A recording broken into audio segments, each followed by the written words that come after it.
Good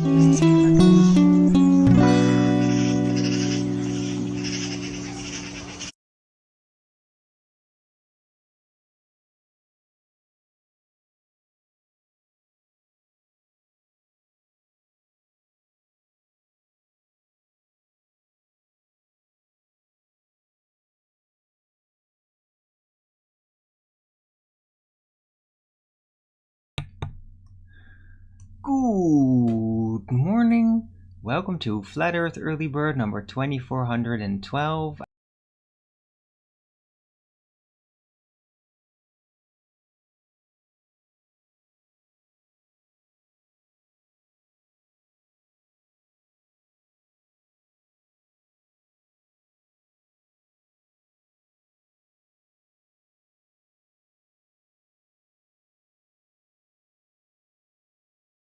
Subscribe to my channel, support me that way. Any support would be greatly appreciated. Can really use it. Right. Yeah, weather today is a bit calmer.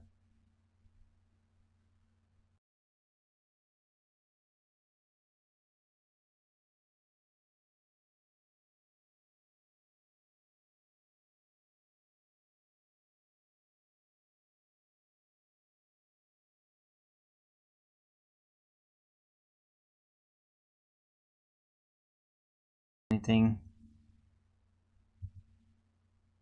could be, but I'm not seeing any blue sky, so I can't tell. Right. Yeah, it's not been raining or anything, so it's kind of dry. But it is cold outside though. Or at least I think it's cold. It's not that cold, but I think, yeah. Because I'm still adjusting to the end of the summer. Ugh. Right, so it is Friday, the 26th of September 2025.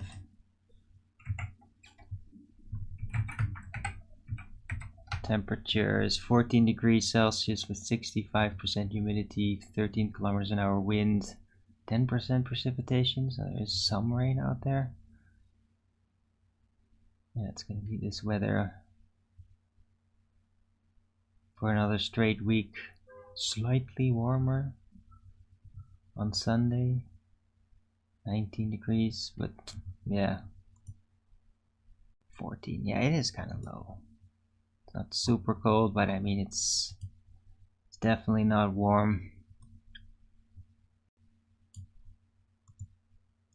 Right. So yeah, I hope everybody's having a great Friday.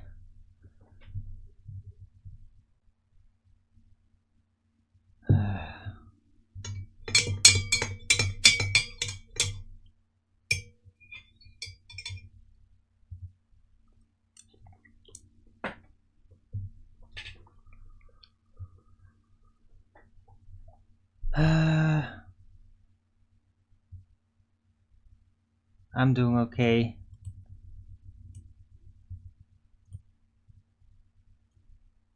But yeah, I mean, I'm a little nervous because the landlord wants to install a new smart meter in the electric system, and I like really don't want that, because then there would be like this pulsing thing pretty much right under my bed, and like, yeah, so I objected to that and did look into it a bit. There's ways where you can like turn it off or something, so, and they're only responding to this top-down mandate because apparently you have to upgrade. You can't have the old system anymore.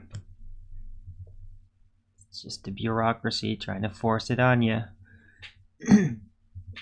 But I mean, if like the building is like now there's smart meters in this building, then that would explain certain phenomenon that I've noticed. I didn't realize that. But yeah, there could be several smart meters in the building. And I mean, those things are so aggressive. Ugh, when they start pulsing, you like I can feel it. So perhaps it's that I don't know, but there's like a phase at night. I think it's like between 3 and 5 where things just start buzzing, and I'm like I can hear it, and it's very can't really pinpoint where it's coming from, but it keeps happening, and it's disturbing when you try to go to sleep, especially if you have a little bit of a restless mind, not super knackered. Then it's like really disruptive. So I don't know what that is, but maybe it's the smart meters. I don't know. Ugh. I mean, that's been happening for a while though. How long? At least several years. Right. Anyway, that's the situation that's going on, and like a little worried about it because I mean, if I suddenly, yeah, I don't know, maybe I have to like get like an aluminum mat underneath my bed or something. That might potentially help. Like even now, without a smart meter right now beneath me, to just kind of shield me off of like all the rest of the building.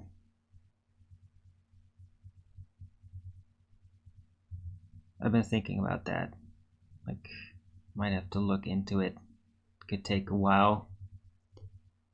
But I mean, if I could get like a mat to put underneath my bed, like that could really be very helpful for my peace of mind at night.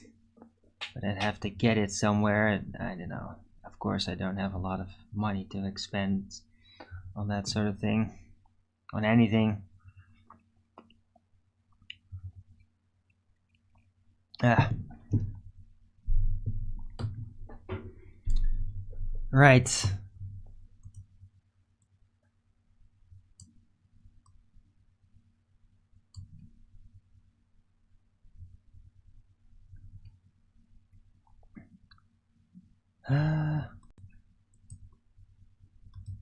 What's been going on? Hey, what? What the?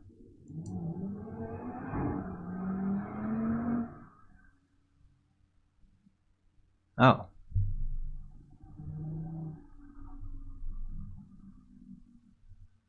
Oh, Benjamin is doing a stream? What the hell? It's the middle of the night stream? Maybe it's just playing it.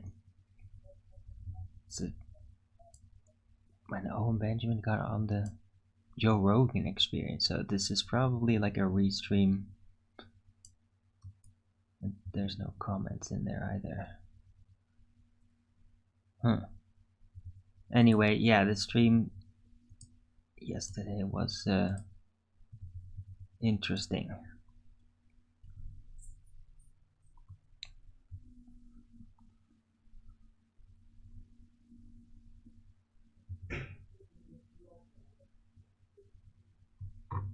Owen's pretty inspired recently, so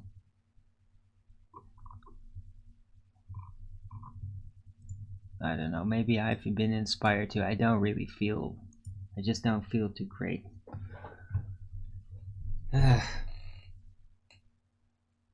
Just got this feeling like I want everything to leave me alone. But it's not gonna, the world's not gonna. Just have to deal with it.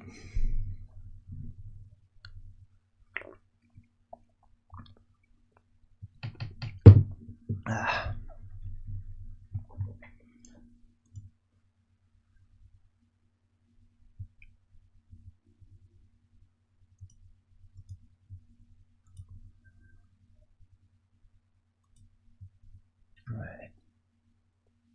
I found my show was subject-wise was kind of interesting. And there's like, oh god, yesterday Alex Jones he had a shaving accident, and he's had a Hitler mustache, and it was hilarious. And I don't know if that was really real. He shaved it off like somewhere halfway. But it was kind of a shame because it actually looked really good on it. And it didn't like, even give like, oh, he's Hitler now. No, it's just like, oh, that's like this old style. And it just looked like it really suited him. And it was like surprising and funny. And I'm like, oh, he should like actually keep it. It looked really good on it. Like with me, it would not look good at all. It would just look ridiculous. But for him, it's like, yeah, he has like the head for it. And it makes him look like kind of really different too. But it looks good on him. So that was like a funny surprise. But yeah, it was all about Hitler history, the tactics, and so I guess I was all in the theme of the day yesterday. Because I was like making it about fascism, communism, so I was also talking about all that. It's just really funny. Like, I just decided to do a theme and then like everything adapts to it. Like, that's what my days feel like, and it's really strange. I'm not claiming it that's literal. It does kind of make you sound crazy, but it does stand out. That does tend to happen a lot. Right. Right. I'm not saying that people like copy from me, but I might be just like tuning into that frequency on which those decisions are based or something. Uh, yeah, I don't know what that is. It's all mysterious and ethereal.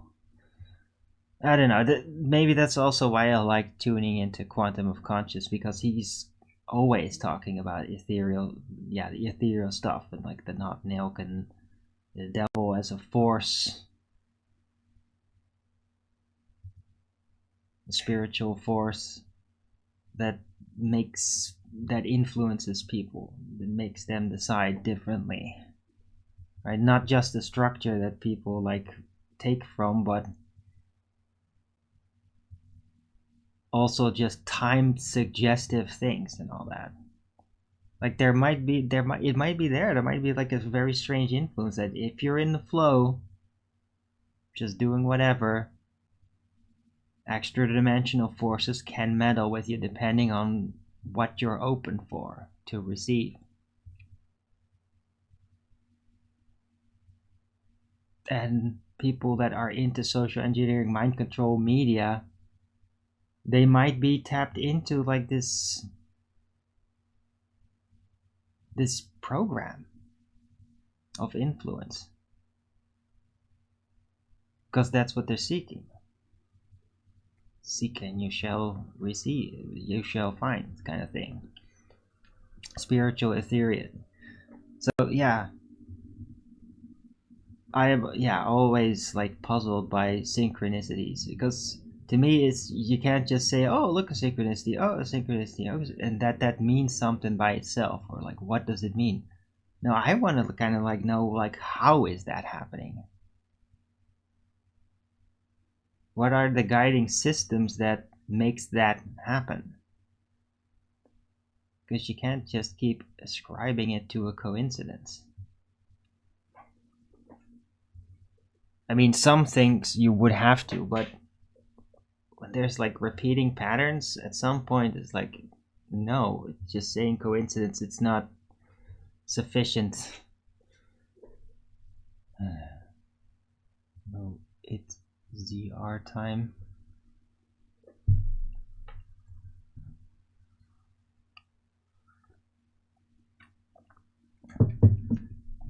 Right.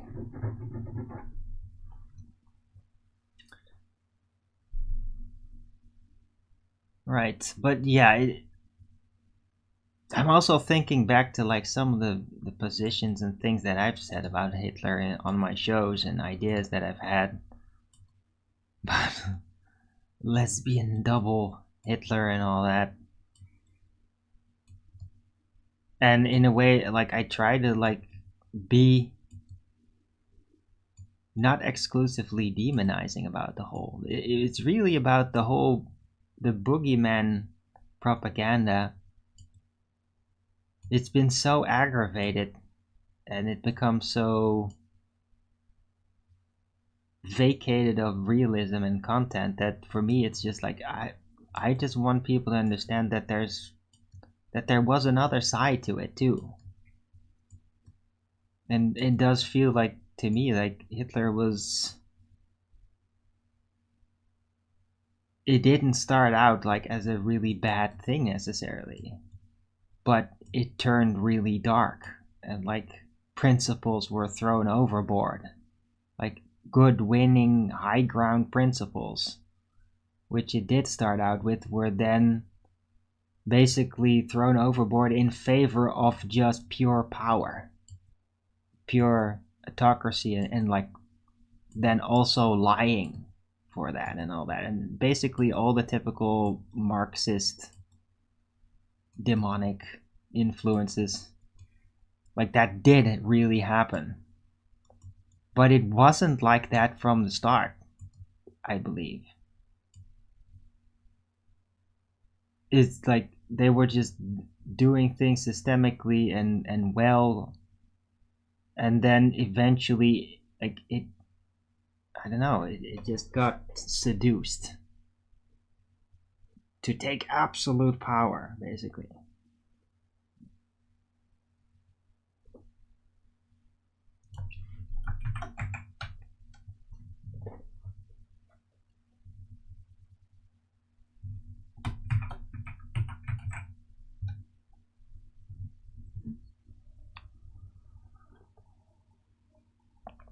Hmm.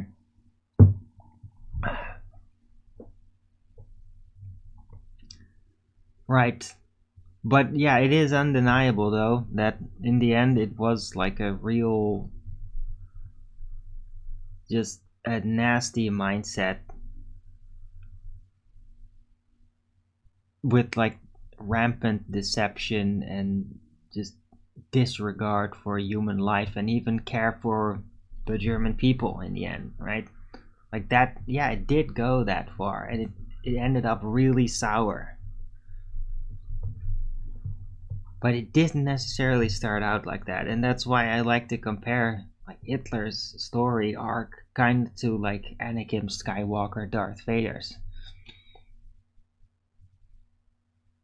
It's not exactly the same, but it's like because of the prequels, there is like this humanized side where you can empathize and where he does actually seem to be wanting to do the right thing and all that, and is kind of a noble warrior and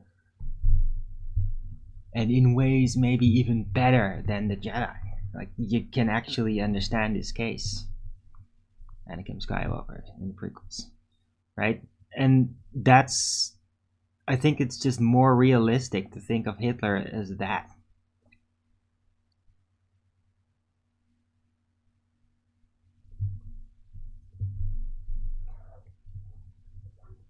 Instead of just like, oh, he was always like this broody, angry little man and just wanted to mind control everybody all the time, and he had just fooled everybody with like psychopathic lies, masking to be Christian completely without any genuine yeah, and actually meaning it in the slightest, right?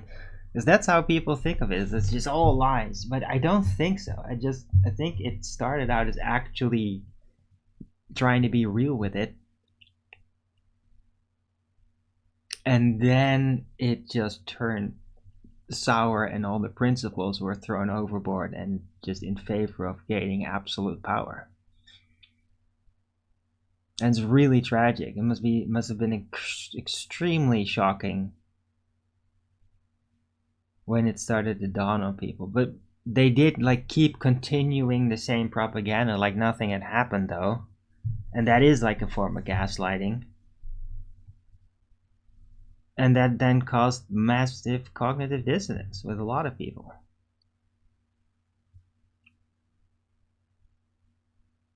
Because they were really dark at that point and lying and just demons pretending to be better than what they were, practically, while still pretending to be that good, noble empire. Like a king, like still having that pretense. Even though, yeah, not with the actions though. No longer real, no longer honest. Terrible. But I'm pretty sure it didn't start out like that. It didn't start out like this is always a deception. We just gotta fool them long enough to get power. I don't think it, because you can tell with people. And he, like Hitler, did actually live through a lot. Through war. A lot. Very brave, crazy brave. And so it's like, yeah, it just wouldn't make any sense if he was always a conniving deceiver, right? I mean, just look at people now, the New World Order and the European commissars and all that. Like, these people have no shred of nobility or like actual decency socially. Like, they didn't have like a life like Hitler did, where they actually fought and struggled and suffered for any kind of goal other than their own greed. So, and it's just noticeable, and like they can't, like these people can't act to be noble because they just don't have it. They don't have it in them. They can't resonate with that because they're so in opposition of that internally. Right? And that's why it's different. This is like corruption boiling up from a swamp and just being a giant nuisance and trying to manipulate everybody. But Hitler was not that. He was actually like a noble warrior in a way, really wanting genuine reform, and the people wanted it, and it did a lot of good at first. And then suddenly it just got basically greedy, seduced by Lucifer. Like, we gotta take this further. And he shouldn't have.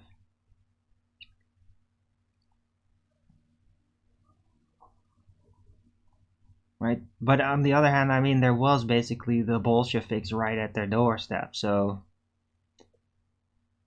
But still, to then just overthrow the principles and basically get on the same level just to meet that power clash is just crazy.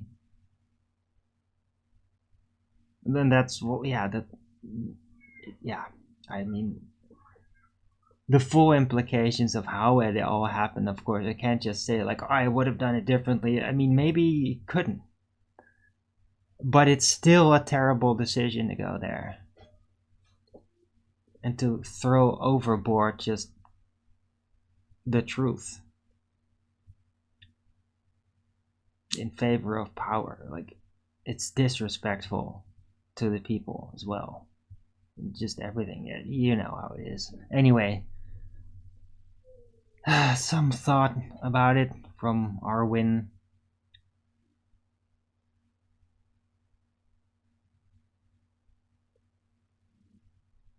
Because, I mean, I'm just sick of hearing the standard boogeyman social attack, like you're Hitler and all. It's so tedious. It's so tedious to me. It's so dumb, dumbed down, cartoonish. And like, no, there's way more to the story than that. You can't just oversimplify things. You just don't understand it.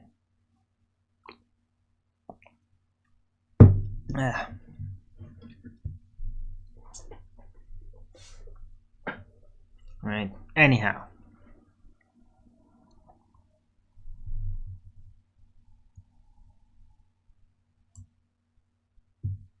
I already did items about this. Oh, Steve Smith.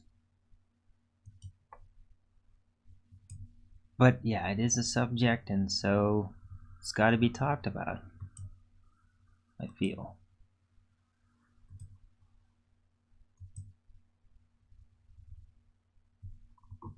There's a lot of fear of Hitler, and that it needs to be talked about and understood. Like, what actually was that? And to really realize that it wasn't always he wasn't always lying. He just changed his mind and corrupted, which is an extremely spiritually tragic event when that happens with dire consequences. But unfortunately, it does happen.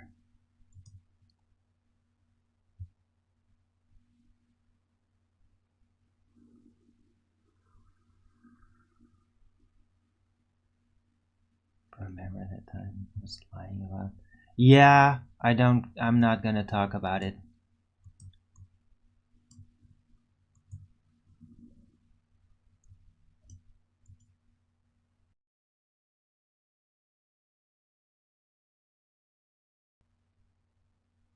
But yeah, I mean, Steve Smith, yeah, depending on the details, yeah, some grandparents have been lying about what they experienced. That's right. Not, yeah, it happens, unfortunately. And they might even think they're doing it for a greater good or whatever. And at some point, they might even believe it. Because they make it real. And they've been green lighted top down to do that through a plan, and then they just reimagine it. That's happened. I am going to talk about it? No, other than that specifically addressing what you said, I'm not going to talk about that. Nope, I don't want to hash out the hurt and all your little pain points so that you can feel a victim again. Yeah, I'm not going to do that. Yeah. That's exactly the problem I have with the whole damn thing. This endless victim bullshit. Because it is bullshit.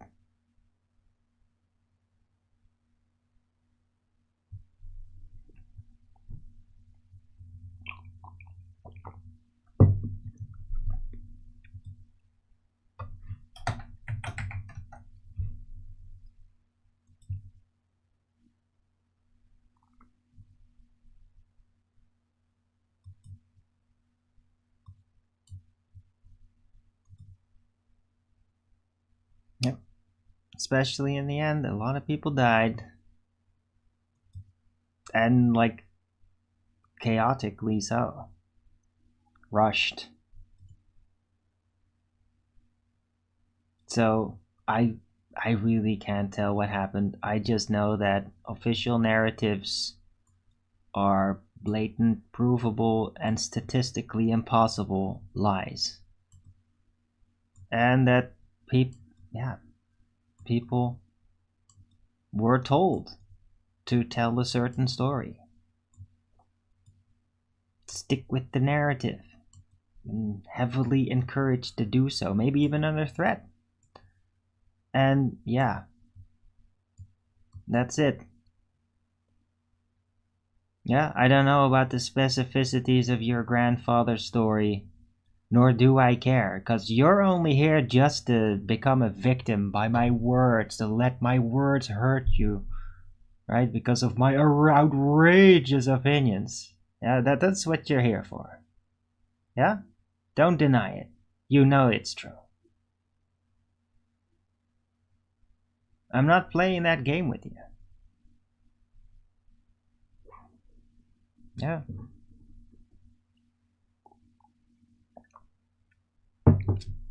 I'm not interested in your masochist games.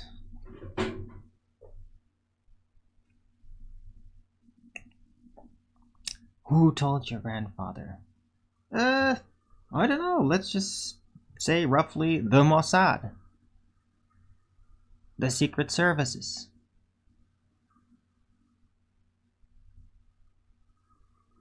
Right? Like, it's your duty to say this.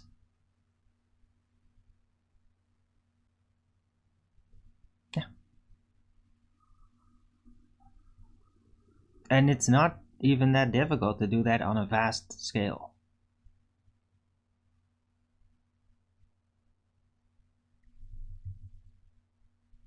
Yeah. Okay, Steve Smith. Hey, I could just ban you. Hey, I could just ban you. Is that what you want?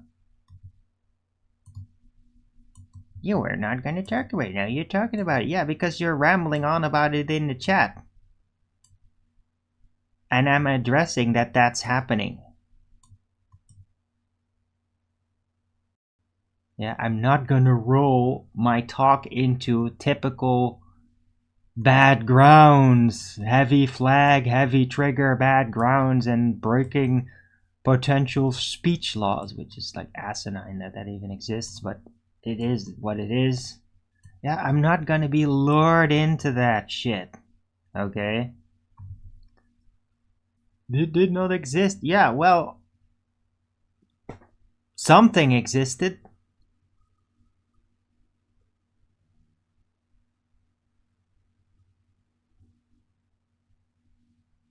Yeah, I mean, it might not be official, but people were conspiring. People were programming. Yeah.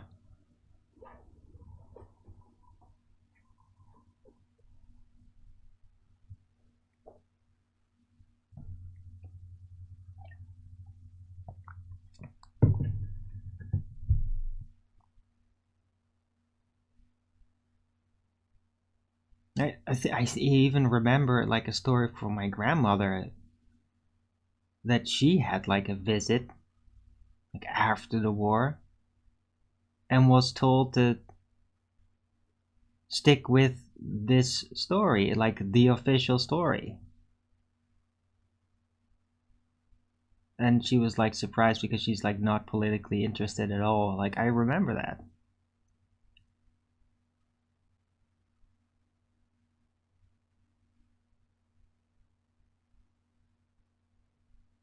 Quite the show. Hello, Brenda.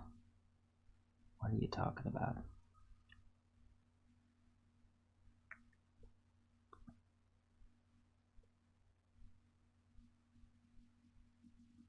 What show? Where?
You believe me? Okay.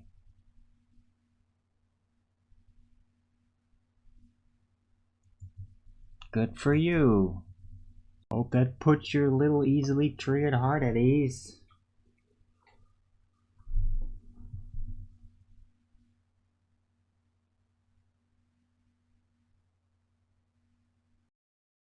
I have a reflexive non-acceptance of the narrative.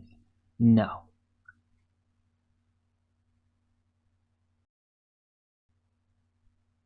Not necessarily. I mean, I do with rollout of modern things, but I am not really like That's a very polarized statement that you're making,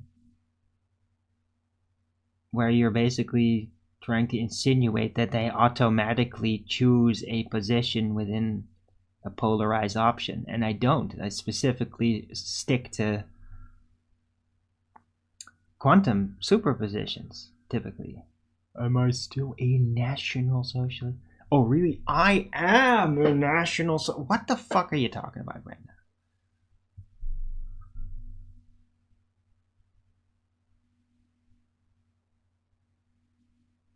I'm not a socialist by like Marxist standards.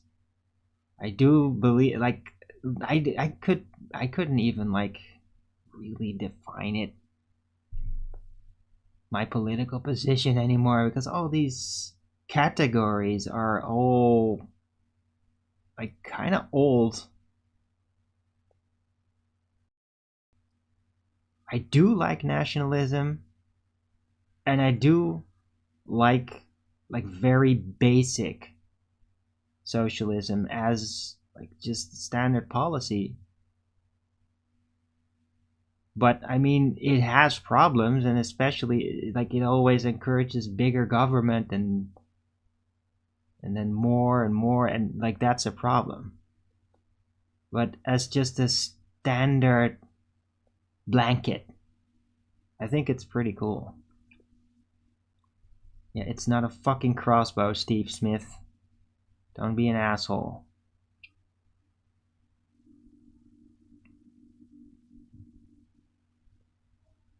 It's a snarky bullshit, dude. This is the shit why I ban people, dude. I'm not gonna deal with that snarky bullshit.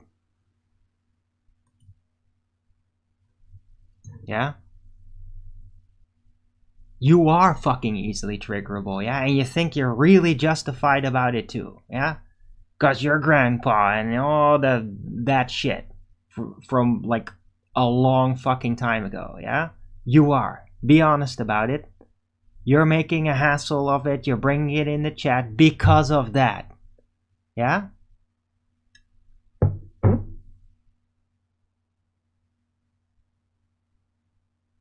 Just be freaking honest about it. Yeah? It's a really bad habit to do that. Go to people and like, oh, you don't believe that this thing in the past? Oh, that really will hurt me, and oh, I'll get really angry and I'm gonna try to ruin your life. I mean, you think that's a good thing that you do that?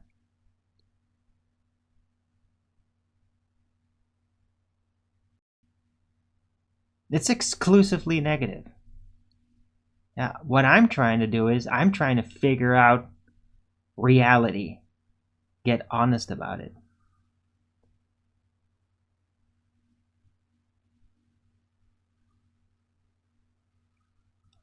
Can bake. Effie, hello. 369 keeps showing up everywhere. Huh, interesting. What do I like most about nationalism? Well, what I like most about nationalism is that it actually retains it sees people as important. Like it's about the nation. It's about the people and like family values. There's a lot of good things about nationalism. It opposes like dilapidation and degeneracy.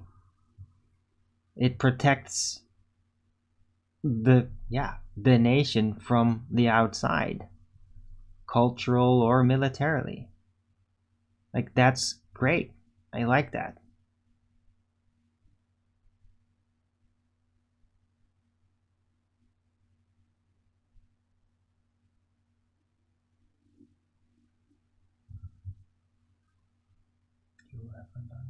Shifts. Rely just what? Okay, resonance wave temperature shift. What? Okay. Welcome maker. Weird. Oh, I got really triggered because you mentioned no, no, you're just you're doing it on purpose. Hey, I'm not bringing up Hitler because, well, there's this guy online who always pops up every time I bring that up just so he could, like, get really hurt over it, yeah? No, you come to me. You bring that up because you know it irritates me. Yeah, you come to me to do that. Yeah, I'm not coming to you to bring this up, to bring up Hitler and all that. Yeah, I'm not going to you. You come to me. Yeah, it's a big difference.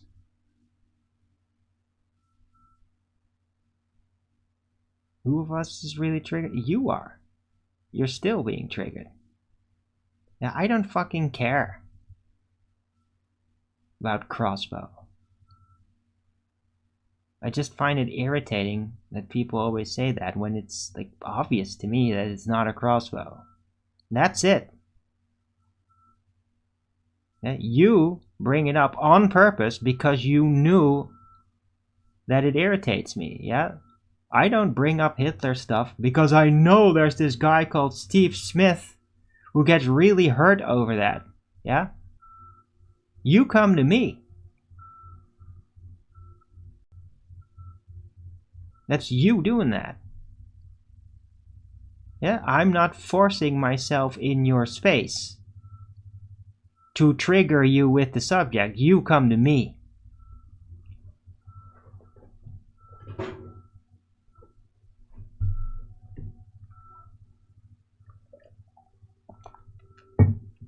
Okay, you fucking big Effie. You're not making a lot of sense. Okay, Brenda debates, you don't like nationalism? Well, yeah. I mean, not surprising.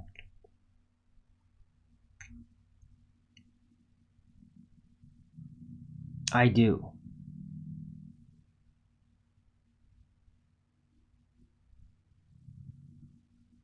Because I like a strong, cohesive people that can culturally protect themselves and are not going to be shamed for not being diverse enough or not stick to frickin' government top-down mind control. Yeah? Nationalism opposes Marxist influences naturally, and that's what I like about it. Now, the socialism does actually kind of like lure it in, and that's why it's a tricky combination. National socialism and it's just the attitude of taking care of your own. That part of socialism I like. Marxist influences I do not like, and I prefer to actually get those out of any government system that I would be under.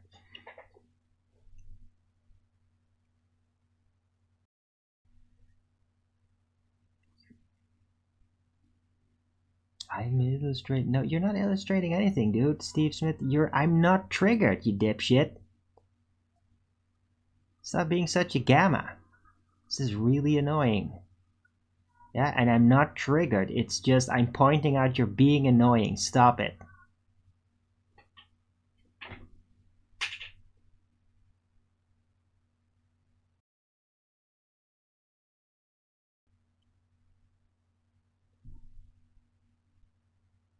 Jesus, fucking big Effie, you're really like tripping.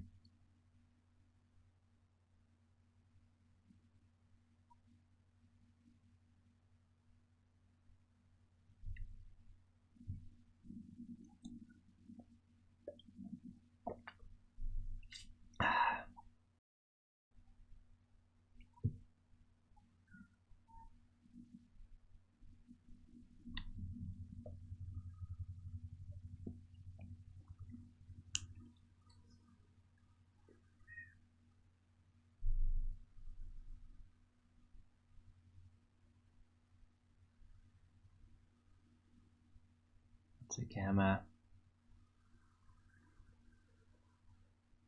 That's complicated. You have to get it.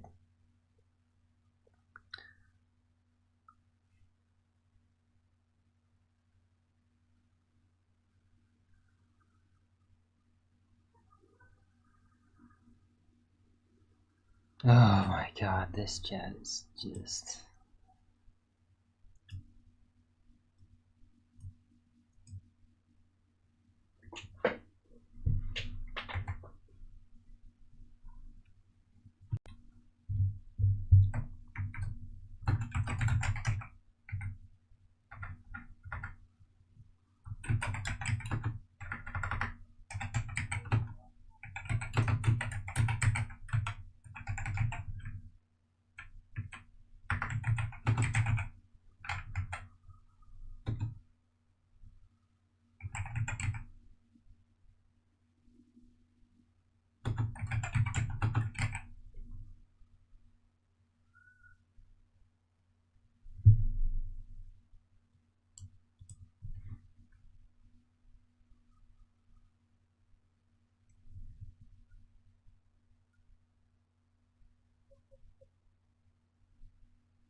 Alright, let's just put this in the title. Why not?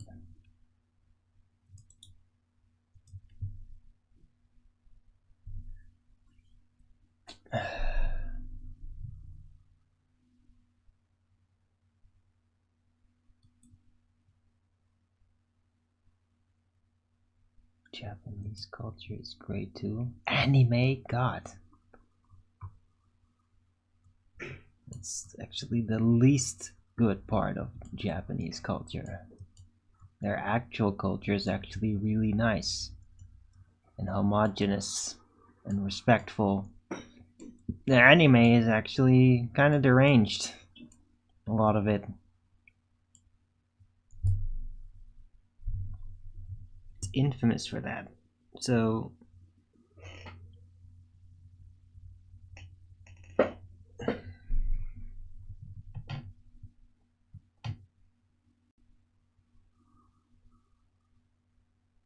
I have Persian culture. What are you talking about? Where are you getting that from? How the hell do I have Persian culture in my heritage? What a strange thing to say. I do not.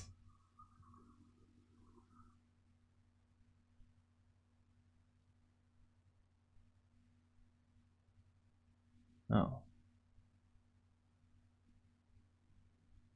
Herb Jackson?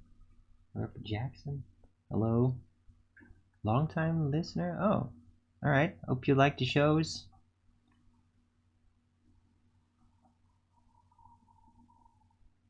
I'm not always super impressed by it, but I mean, if you guys still think it's worth it. I'm glad you're enjoying it. Thanks for saying hello.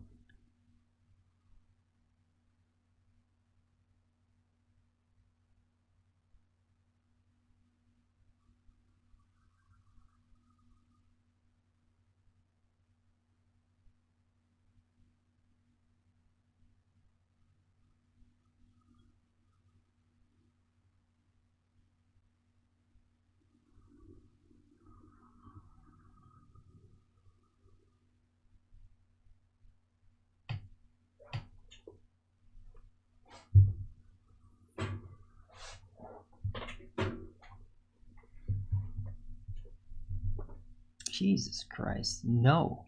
Gross. Ever.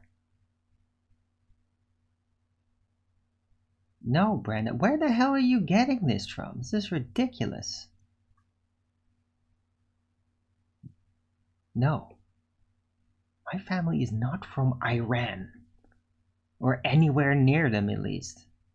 I'm a Eurasian from the Far East and from Western Europe. Yeah, I've the Chinese, Indonesian heritage, a little. The rest is all like German, Dutch, Belgium. Not Iran. Where the hell are you getting that from?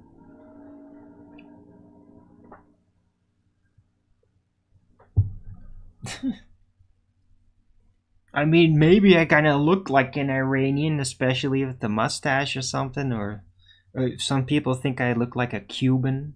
Fine. I look like that, sure, but I'm not from Cuba and I'm not from Iran.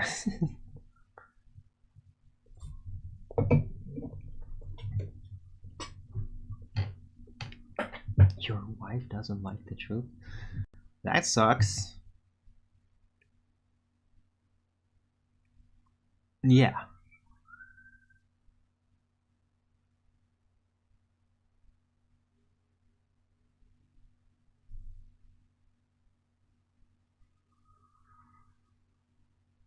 That's complicated when you have a wife that's really not into that. She always gotta like negotiate to get ideas through then. Look Israeli. Really? This is what an Israeli looks like? Seriously? The fuck?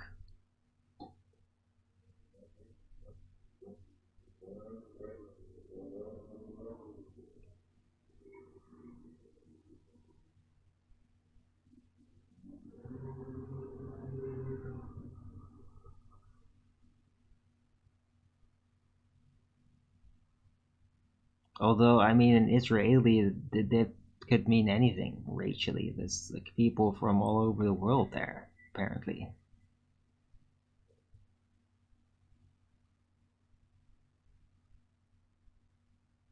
But I mean, I don't look like a Ashkenazi, and I don't look like a Sephardic. Maybe a little bit, but not really. They do have like very distinct features that I do not.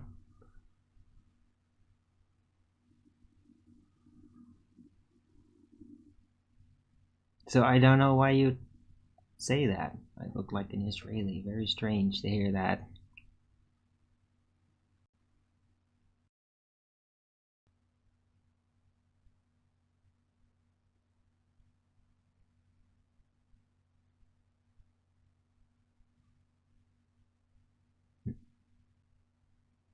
Yeah, who can bake and feed? I mean, yeah, that's the life of a truther. I mean, especially in the beginning, because being a truth researcher is not just about being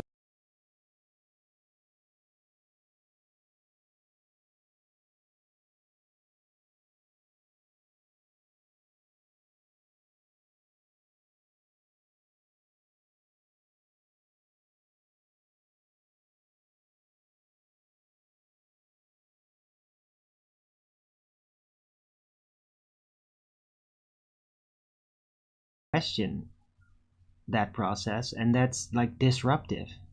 Like it it wakes them up, kind of forces them to deal with it, and they don't want to, and then they will resist. That's just how it works, right? The life of any real truther is lonely.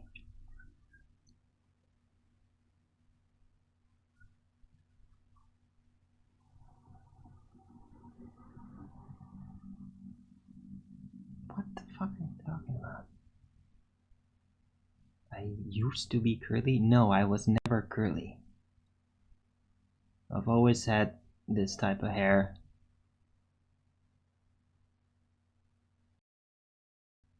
My dad's kind of curly.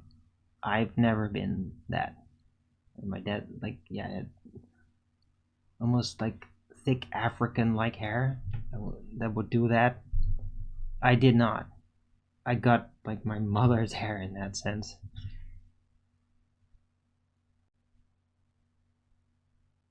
Although it is darker than my mother's. But yeah, I didn't get the thick type of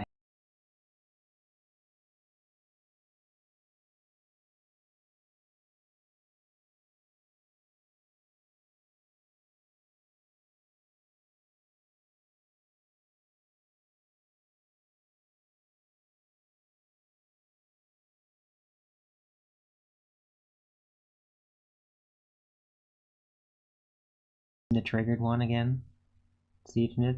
You weren't actually really thinking that that was going to trigger me, right? Oh, yes, oh.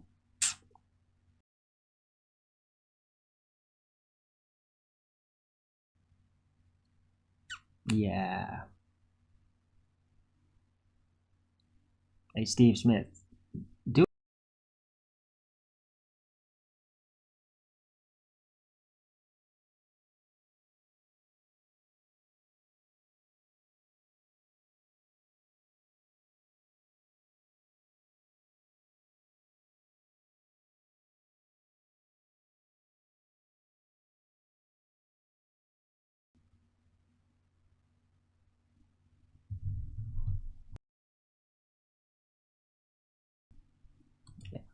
You're out of here.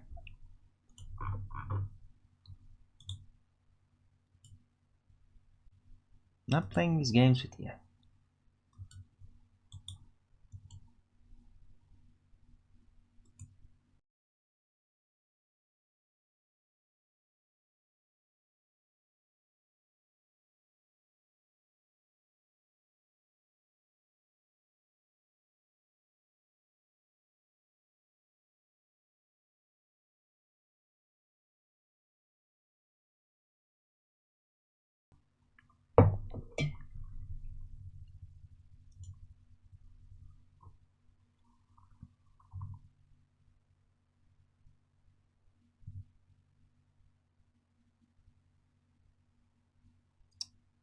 Yeah. Welcome back. Indeed. System talking through them, or it's like the agents in the Matrix coming through and protecting the stability. And it does kind of work like that. Indeed.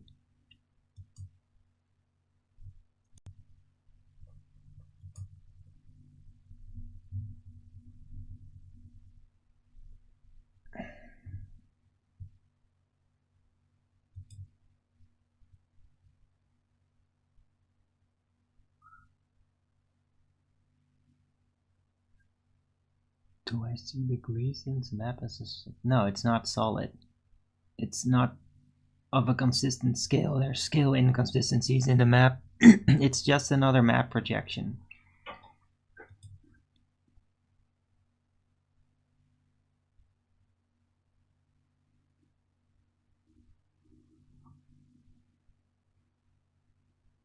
They're all map projections.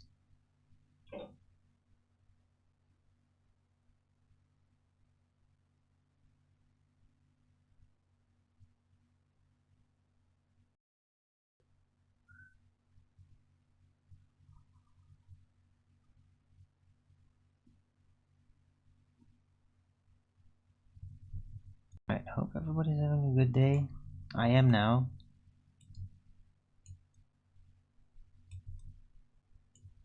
I had to kick out that guy because he was literally just trying to trigger me. Yeah, that's unacceptable. And if you do it on purpose, you're being a troll. And you didn't need to do that.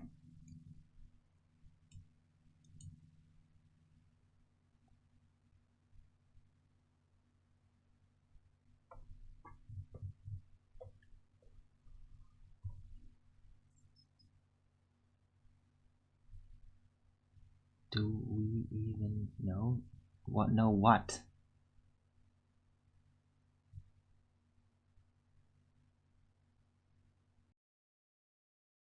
Oh, the map, right.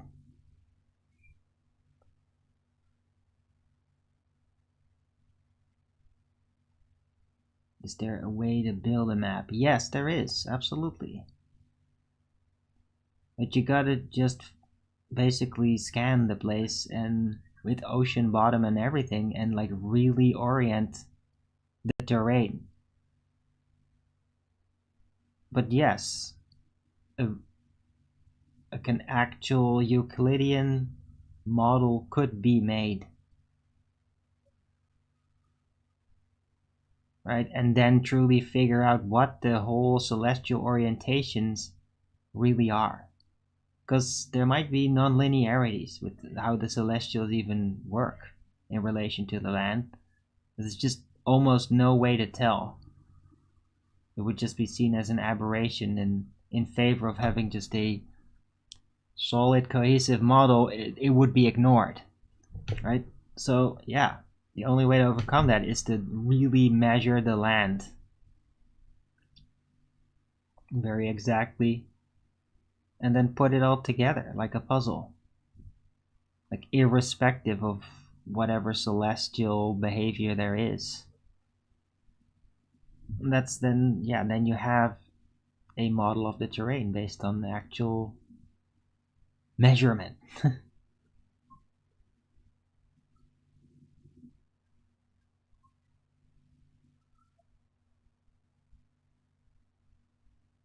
A ball map. That's hilarious.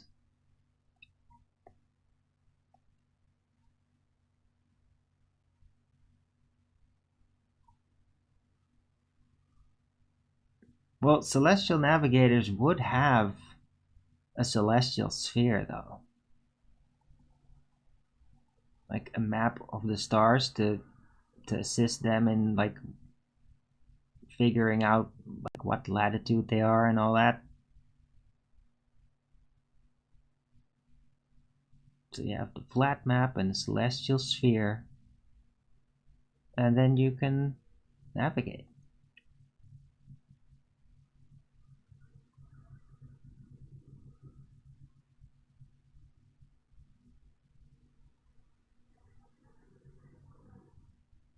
Oh, not this optical garbage. That, what? No, but physically measure. If you're gonna scan it,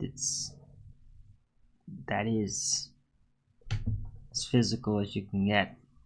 Like that's actually how you like 3D scanning things, right? You get it exact.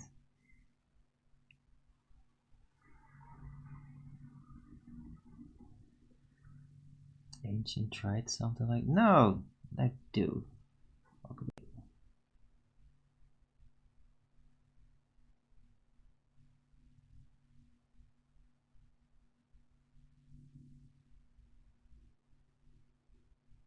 The lost attack?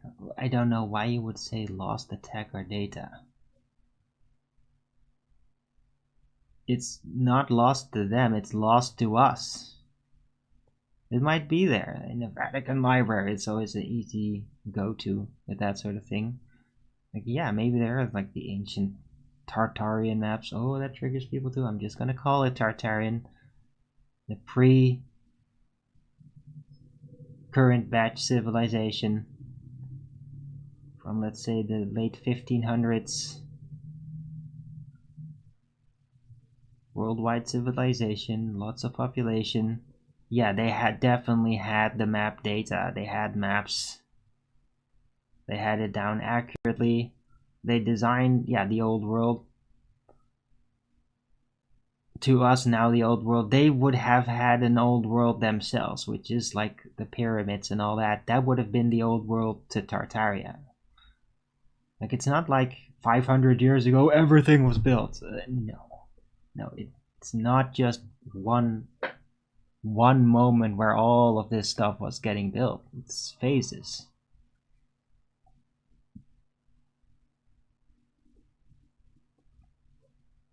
But I think that most of the neoclassicist style monolithic buildings and all that, that was like the Tartarian phase. That's the last.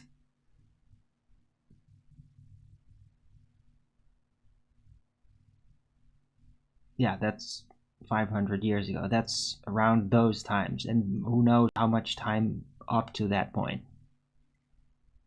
How long it really took to build all of it, not sure. Because it's all scrapped.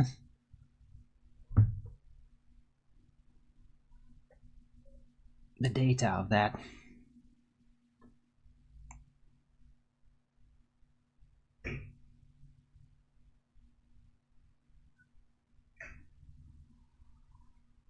Hey, Gaining Wisdom, good to see you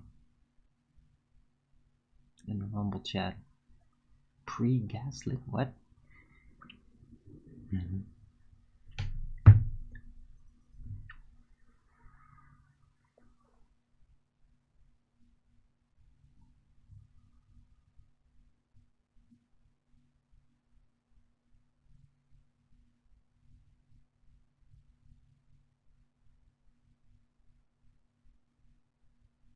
Oh, pre-gas lighting. Okay.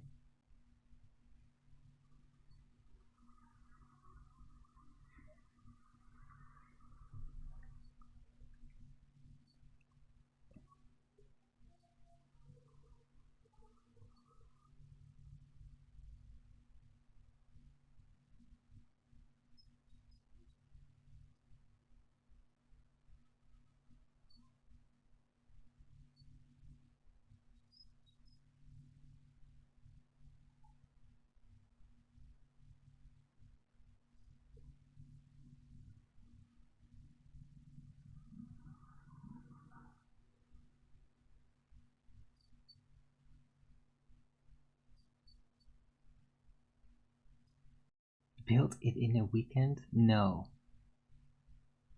No. No, that's out of the question.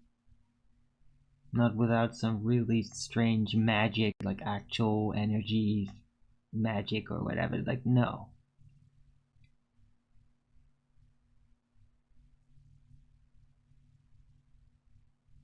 Giants existed too? Well, I mean, 500 years ago, it was not like there were titans around still.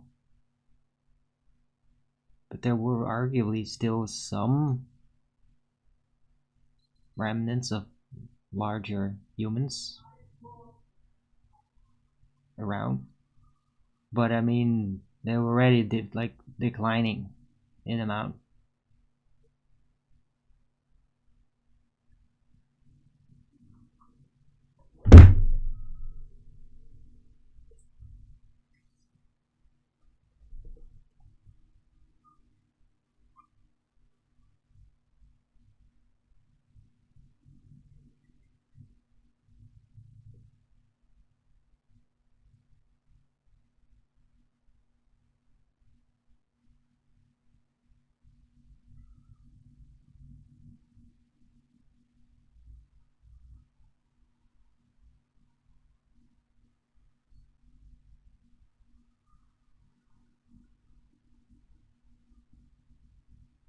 Yeah, poured not carved. Yeah, that's right. Welcome back up, Effie. It's geopolymer casting. Yeah, that was definitely a part of masonry, of the processes.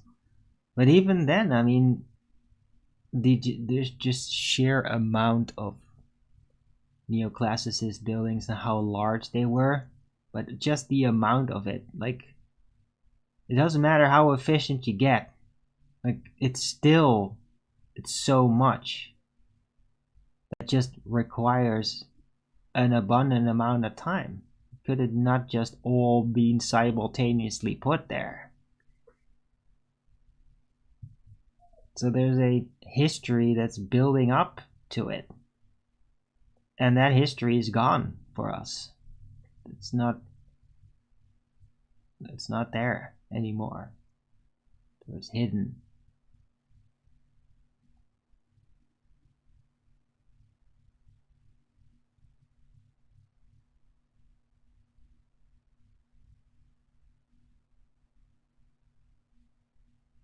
Right? Because it doesn't matter like what kind of technology you have.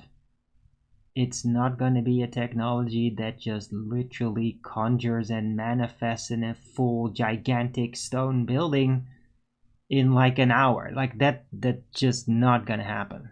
It's just not feasible, and definitely not on a gigantic scale. Or just one after the other. Like, no.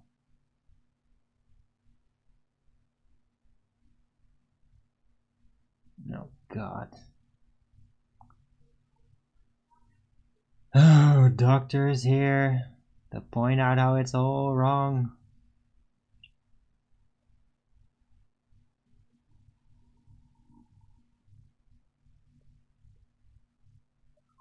Anything that wasn't made of rock is gone in 100 years. Without maintenance, yes.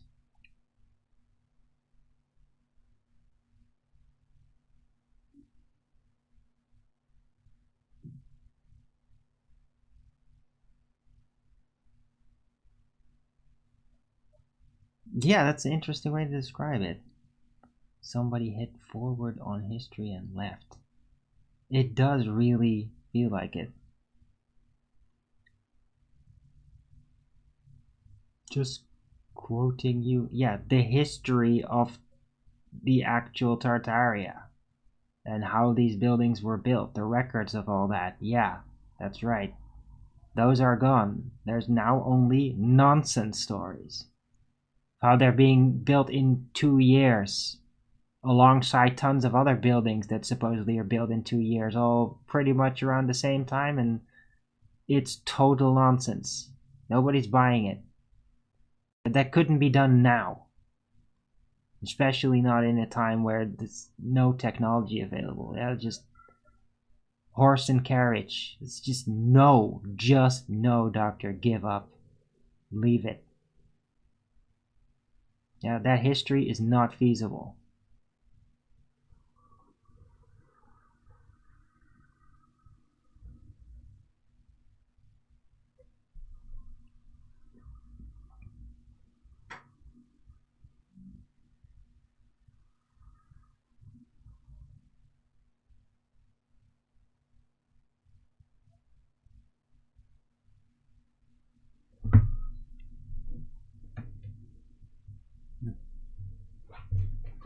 Hey, it's a little sun coming out. That's nice. It's dropped.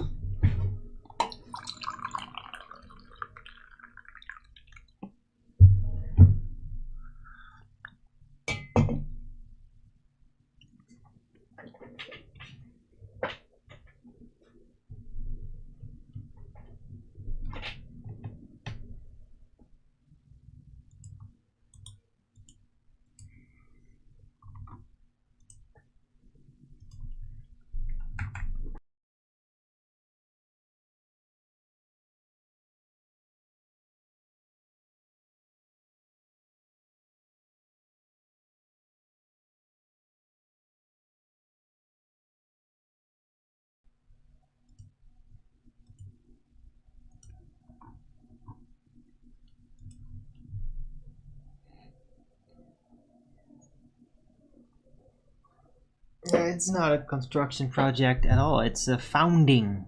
Just, oh, look, I'm building this building. Now it's mine. It's just sitting there, and they basically just dust it off and minor maintenance. And that's it. Maybe some modifications to personalize it, engrave their name in some parts, right? That sort of shit.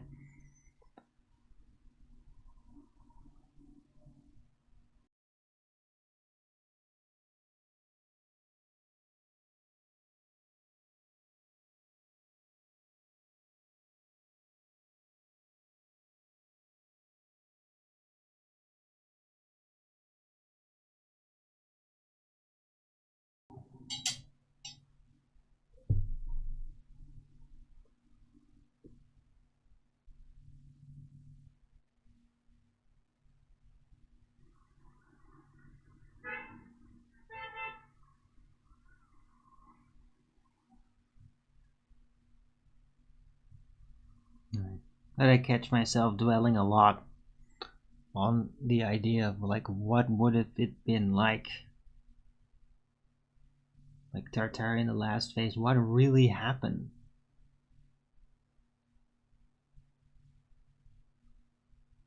There's so much mystery to it right now. It really puzzles me. And like the potential of dark things or supernatural things are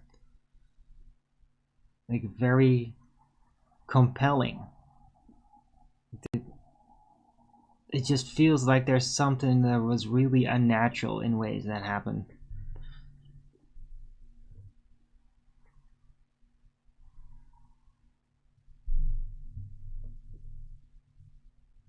How many landmarks are just reskins? Yeah, a lot of them. Walken Baker. Arguably most of it.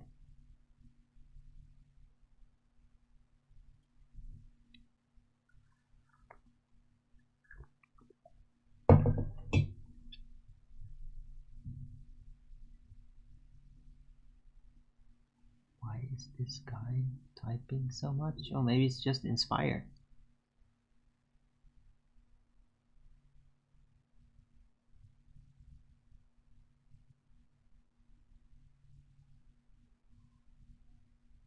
I mean, I like it. It's good to have some actual conversation in the chat about subjects and not just, oh, what's your life, Arwin? Every detail. We want to know every detail. No, actually subjects. Alright, anyway, I gotta take a 2-minute break. Don't go anywhere. Definitely don't. Let's pick this back up when I get back. Don't forget to Rogan's it up.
Yo, I'm back. You hate the trolls? Yeah, Herb Jackson.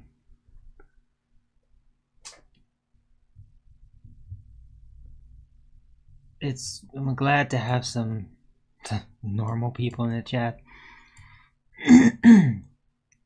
I don't exactly know you guys, but I mean, at least what you're talking about, stuff that actually pertains to the subjects of the talk, of the show. So that's good enough for me. Hope you come by more often. I'm always ready to have a back and forth with people in the chat if they're actually talking about subjects that I like to talk about. Especially things like Tartaria, because it's complicated and it requires more attention. I require other people to think with me to help find inspiration to figure it out more thoroughly. It's a work in progress.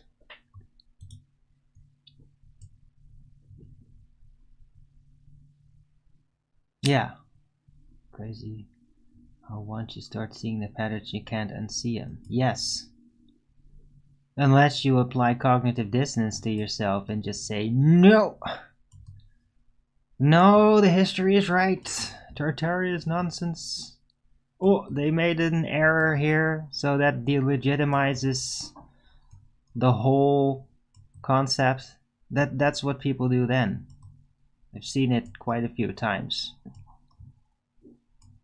There's like anti-Tartarians as there are anti-flat earthers. There's not as many of them, and a lot of them are actually flat earthers that are anti-Tartarians, but it is a thing. And it's more abundant than I had hoped it would become. There's a lot of people that are like that.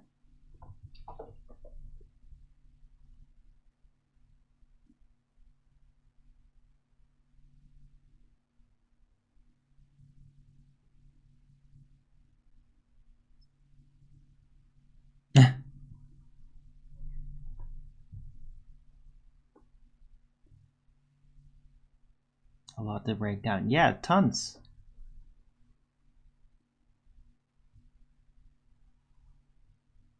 I mean, we're dealing with an event that's not even been mythologized. It's literally like cut out and overwritten pretty dramatically.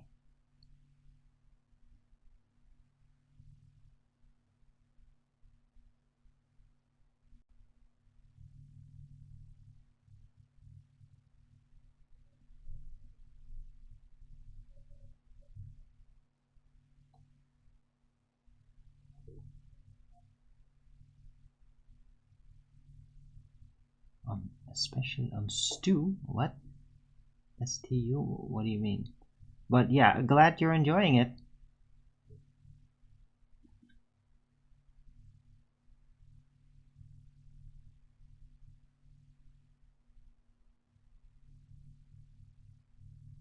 Do you like hang around Discord and stuff too? Wake and Baker? Big Effie? I don't know, maybe if you want you could even like be in voice on the show sometime. If you're comfortable with that. I mean, maybe you don't want to be on screen or in voice. You want to keep it chat, that's fine.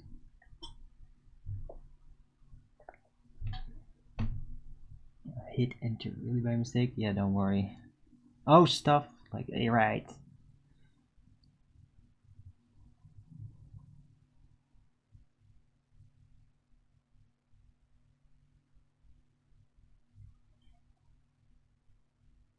Yeah.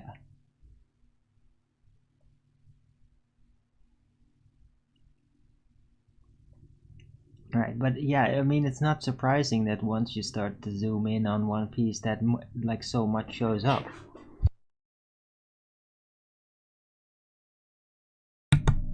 That's not surprising because, I mean, it's basically the writing out of a gigantic building history and culture and how it all developed and the things that all happened to them in their history and how they deal with it. Like a giant culture is just that really spanned very wide. Arguably, the world's just been completely gone. But yeah, naturally, when you find a piece of a puzzle, it's gonna show at all the other things that are logically going to surround it, but are hard to find. Yeah, because it's a colossal thing that's been removed from the story.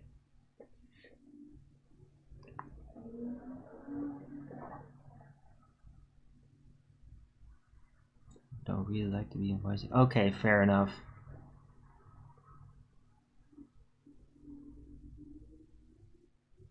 Right, if you want to talk to me and want me to be able to rely on you, though, a bit more, that I can actually trust that you're a real person.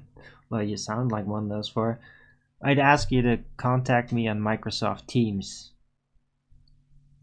so that not recorded we could like have a conversation. I could see you and then I know who you are and then yeah, that would be great. Then we could become friends on the long run.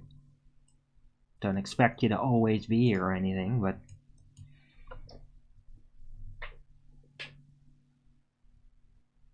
because I'm always looking for people to brainstorm with, to reflect my ideas upon, and that actually respond to them instead of just ignoring it and bringing up other things, which a lot of people, a lot of trolls seem to do, and it's disappointing because I like brainstorming, but it can be difficult to find people that are ready to actually do that.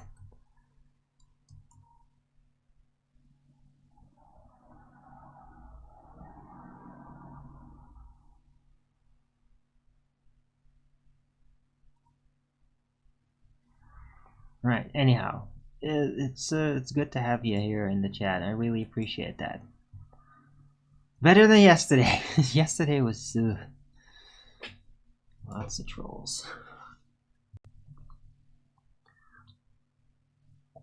And to me, it's like hilarious, but still irritating that they think that they can just sneak in again. I mean, these people are so demonic. It's literally like goblins are putting on a human costume and just like, "Hey, we're real people."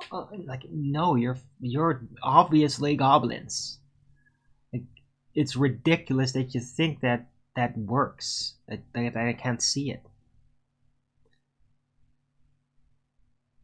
Just because you're so freaking dumb that it would work on you doesn't mean that it would work on me. It's really what it's like.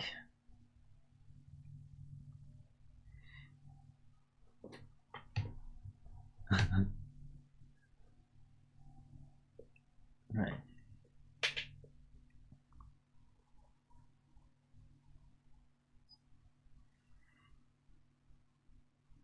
Right. So yeah, rewind 999.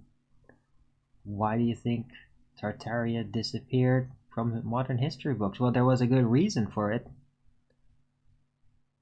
but it's a mystery though. It seemed to have been written out in favor of the new reality. It must have been decided upon that after the disaster that erased that world, and once enough people build back up, there was this notion, which is, you could say, it's like in a way even like sort of Marxist in origin, where it's like, okay, well, that old world's gone, we're gonna write it based on us, those who are left,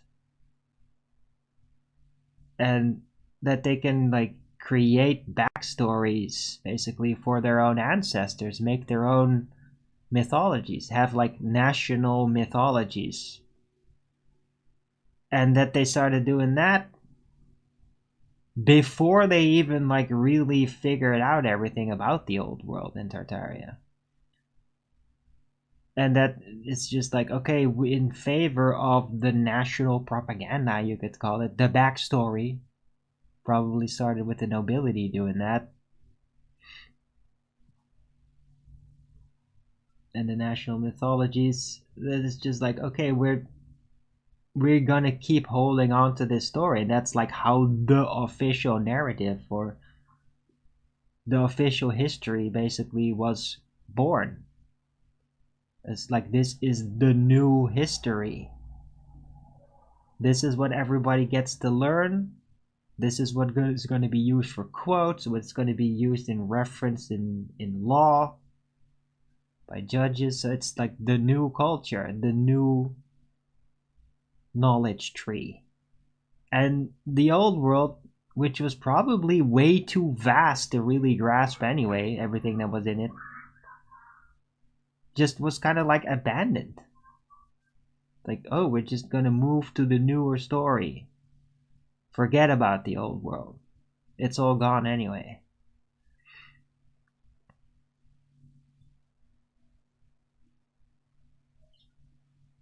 And then eventually, to really keep people suspended into it, it would have to be like more thoroughly removed. Like, okay, so all the books that still have references to Old Tartaria, they gotta go, and religion's gotta be basically scrutinized. The Jesuits go around all over the world to basically check on all religions and their writings to see if there's Tartarian references or in any way, and then to cut those out of it. And any flat earth references remaining also, as much as possible, unless it's like really surreal and kind of easily to ridicule, like old turtles all the way down, which is hard to take serious. And that's the modern story. That's secular. That's like secular history, modernism.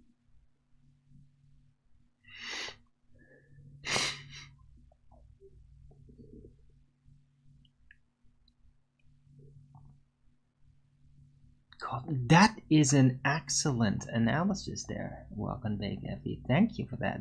That's a really good point. History as propaganda rather than memory. Zateria was that vast, losing it would force survivors to build a story they could manage.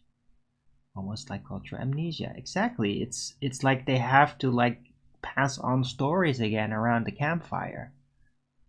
Right? Instead of having libraries available, you have to start over again. In the mud, arguably. And then it's just going by storytelling tradition again. And the amount of lore that can be passed on becomes much more fragmented and small and more archetypical so that it's more memorable. And so it's like mythology stories dominate, are carried on. And details of history before that are just, they're just discarded. It's just like, it's such a big story, and like it's like we can't talk about it. It's too difficult. We could just say there was a really big empire there, and now it's gone, and that's it.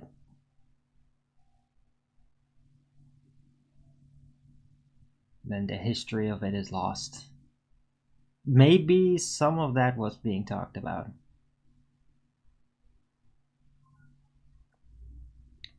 Right, but in a sense, it was also probably very depressing. You're like the early in the new batch, and you're like living in relatively in squalor, but probably still very hopeful and energetic and feeling very freshly spawned.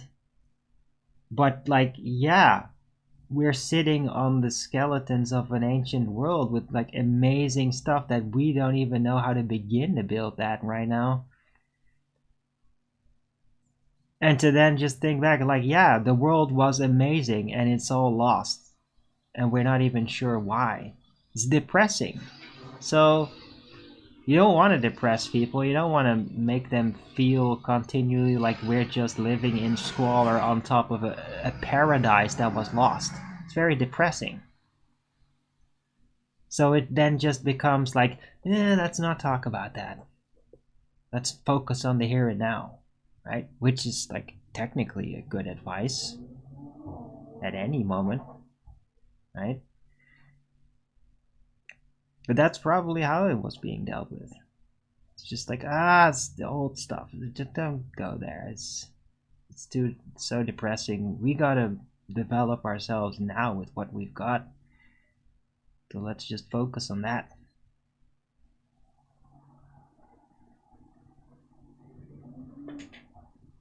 Like, in a way, like we'll get to it someday.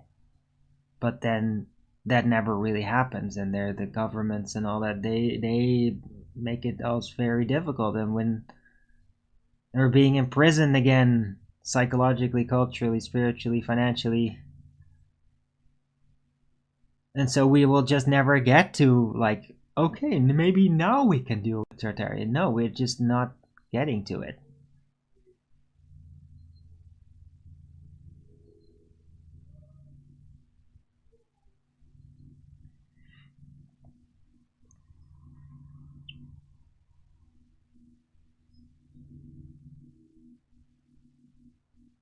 Yes, welcome back, Effie. Totally.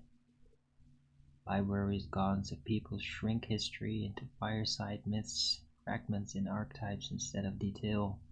Just not. So the kids remember a shape of the past, or empires reduced to bedtime stories. Why who lives in the ruins? Exactly. Exactly.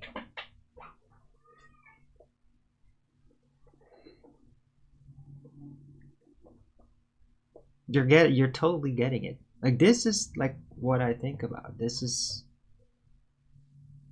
what I'm seeing in my mind when I'm looking back. These are the considerations, a realistic consideration.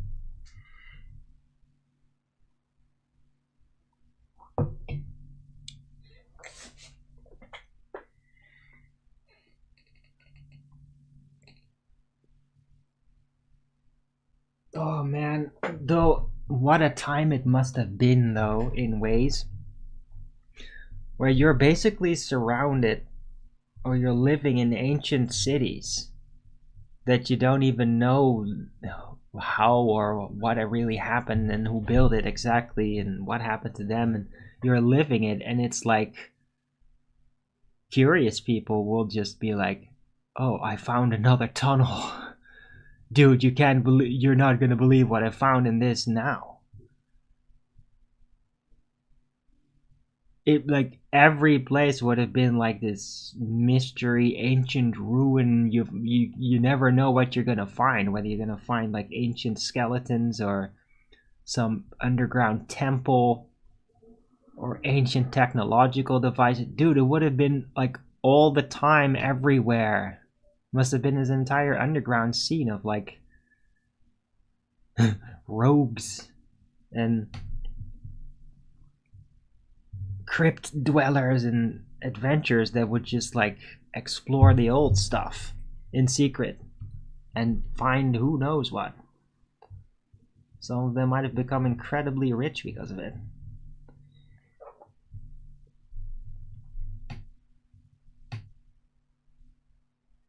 Right? And it's all undershadowed. None of it is officially admitted. It's just like, oh, they're going to explore those ruins again. We'll see how far they get this time.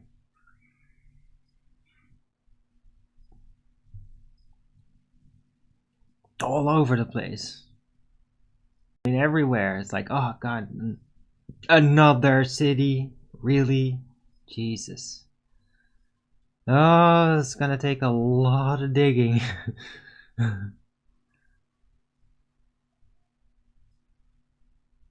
Okay, just imagine like the pioneers, and I mean, they probably were like horse and cart pioneers.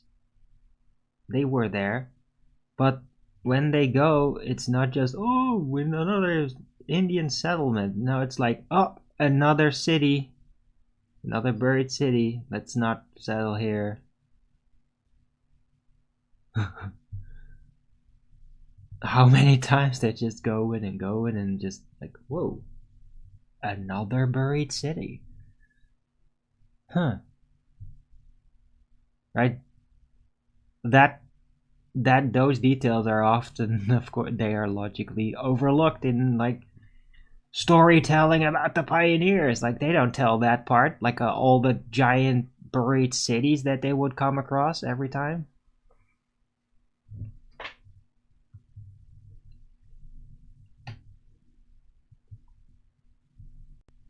Exactly. Myths grew, people literally walking through legends they didn't understand. Exactly.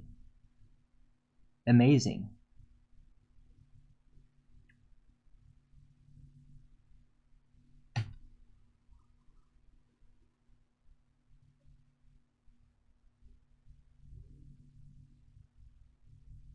Yeah. Amazing stuff.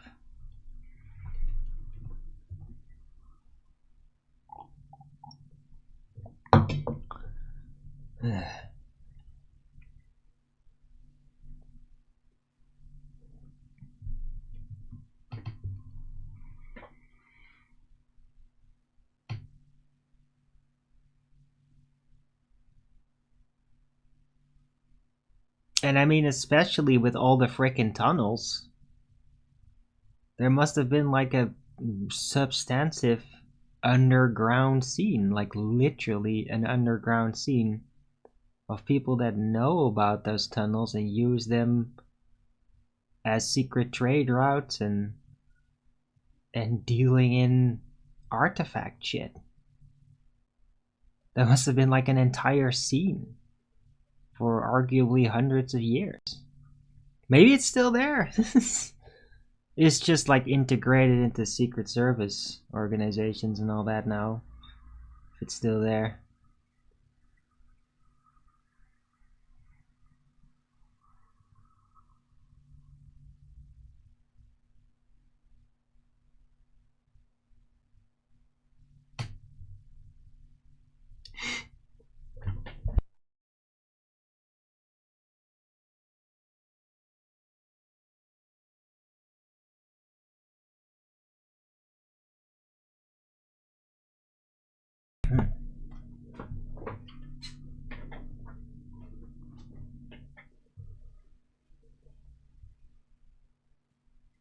Free wagon trail turning in excavations. No, but they didn't have the tools and the manpower and the time and the food reserves to excavate anything.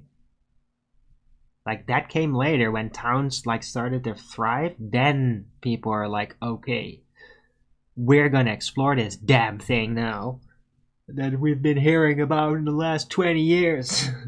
And now we're gonna get it. Now we're gonna do it. But not like on the first run bumping into it. Like, you're literally trying to find a safe ground which you quickly can build up and like create some kind of food production before everybody dies. Yeah.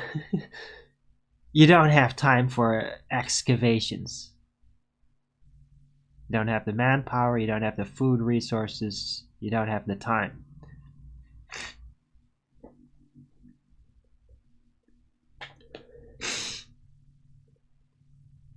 Like, they might have time to like make primitive maps and make notes like, here's another ruin, there's another ruin. That's the best they would have probably done with it at first, to just make notes of where things are, and that's it.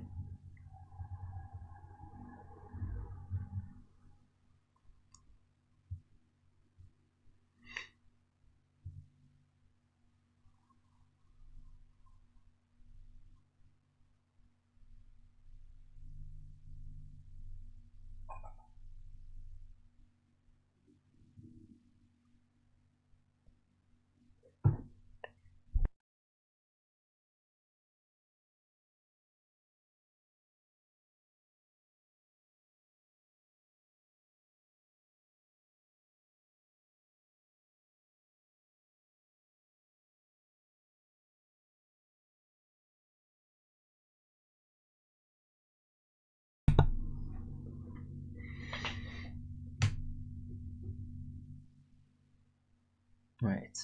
Oh, 43 minutes in. I'm very happy with today's show. It's nice.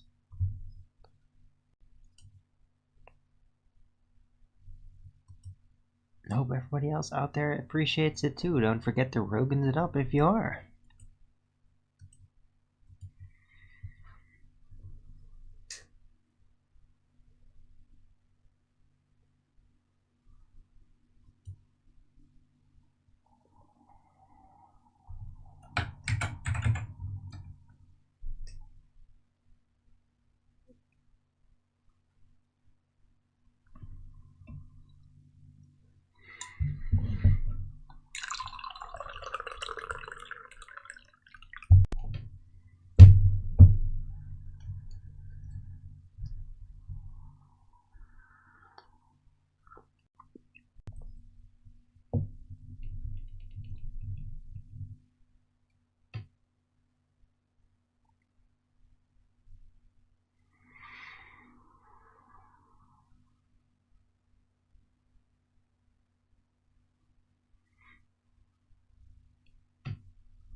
Yeah. Right. Wake and Bake FE. Yeah, and this is exactly what I want to do with my show. This is it. This type of conversation is what I've always hoped for with the Flat Earth Early Bird show. And thank you for providing it. For providing the other component. Where did you guys learn all this stuff? Figuring it out. Herb Jackson. But I mean, if you want to know more about this specific subject, about like Tartaria, you gotta dig into like a channel like My Lunch Break. It's exclusively about that subject. Lots and lots of video material, lots of technical research. What is being has been written about it in official history, and scrutinizing that, and start digging into that, and then you'll get where we're at.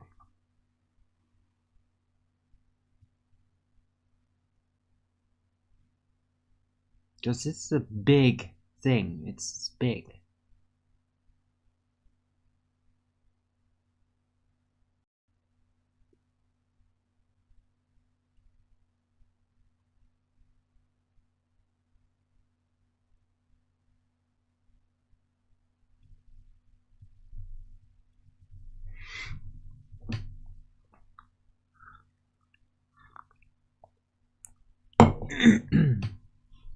And I mean, one of the most amazing things about it is that, like, ancient Tartaria had rail systems, like actual railroad systems, with like tunnels through mountains, like literally with rails.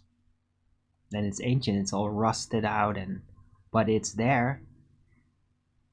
Like, that was definitely not built in the last few hundred years. So that already then tells you, like, this has been a seriously advanced civilization. Like, very far developed. Differently than how we're developing, but still very far developed. Hey LSG, good to see you. Gonna run for now? Alright. Well, it's been great having you in the chat here. I hope to see you back again. Yes, I do go live every day at this time slot. So yeah, 2 p.m. Amsterdam time. Sometimes, most of the time, actually start a bit late. But it is like after 2 p.m. Amsterdam time, which is now a little over 2 hours ago. So yeah, if you're in the United States, I'm very early. That's why, partial reason why it's called the Flat Earth Early Bird Show. It's because it really kind of is aimed at the United States more than at Europe. But I'm taking it all along. And in the United States, when I do my show, it's really early. It's like 4 a.m. at the West Coast, and 6 a.m. at the East Coast, or 8 or something. So, do you think they had an internet? No. No, they didn't have microelectronics like we do. They probably had telecommunication, but they just and they probably had like entertainment recording, like gramophone records.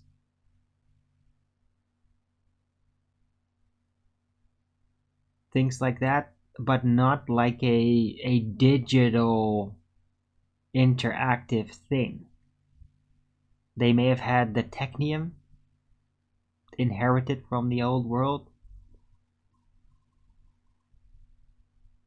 the world before that, right? The mega computer from ancient times, and that's it. I don't think there's no traces that they have any kind of microelectronics. It really isn't.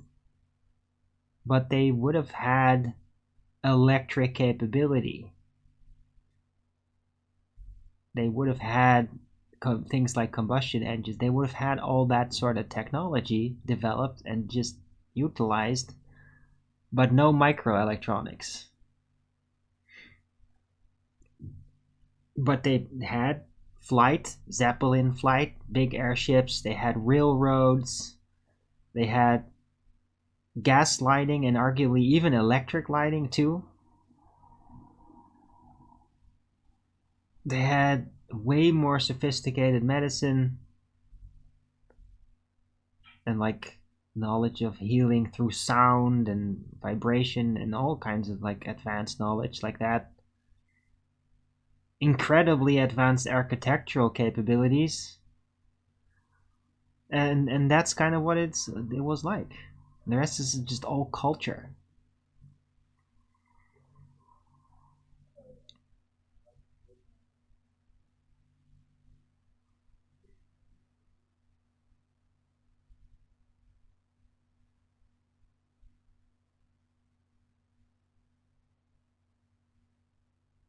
Alright, yeah, see you later. Welcome back. Effie. At the food bank. I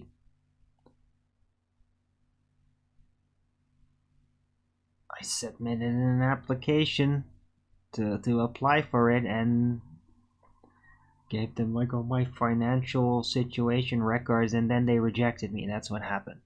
It's kind of shocking.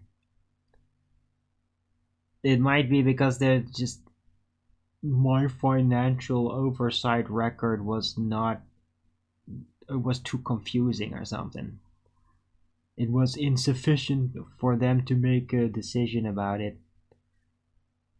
So I mean, I could try again, but Jesus Christ, is that like, it's pretty bizarre though that they would reject it just based on the records. Because I mean, I can barely get by. That should have been very apparent from the records that I gave.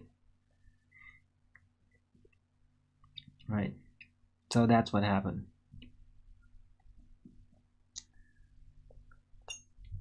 So I support your local Arwen because I literally have nowhere else to appeal to. Apparently, starving on a month, not having food available to you on a monthly basis is not a sufficient reason to get help from a food bank here in the Netherlands.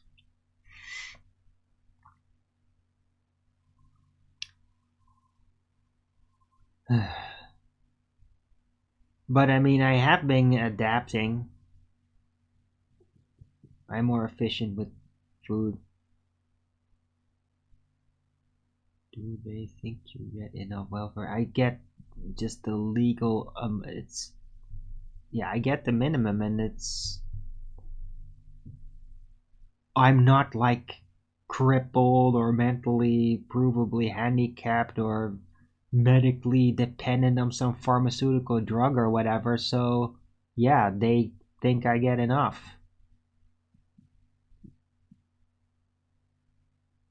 Why lunch break guy on the Night Owl show? What? I don't think he does interviews. I've never heard them go on another channel and talk. I mean, the guy you hear on my lunch break, he's just the one that reads the script.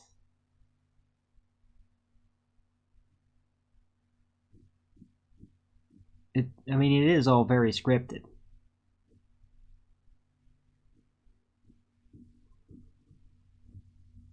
So yeah, that's not gonna happen, Doctor.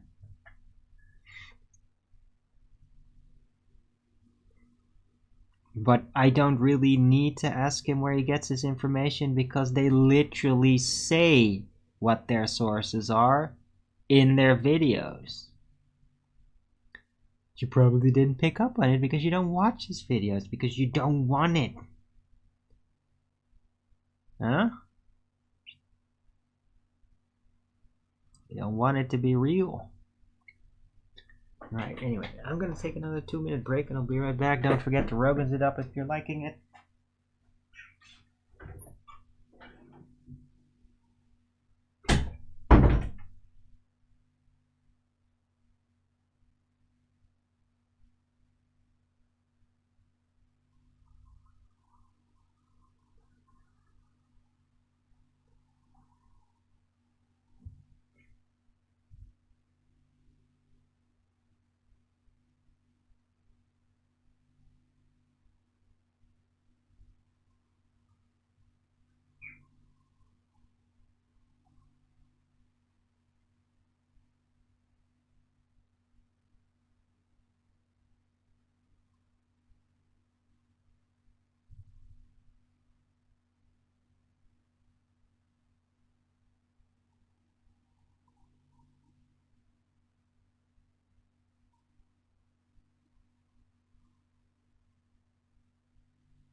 And I'm back.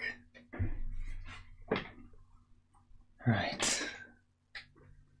Yeah, that was a very nice show today. 2 hours in. I think that went a lot better than the yesterday's show. It's really nice to have an actual back and forth, genuine back and forth. Having considerations and speculations about Tartaria. Instead of just having to defend it with people that are like really triggered by the subject. That you just can't accept it's true in any way.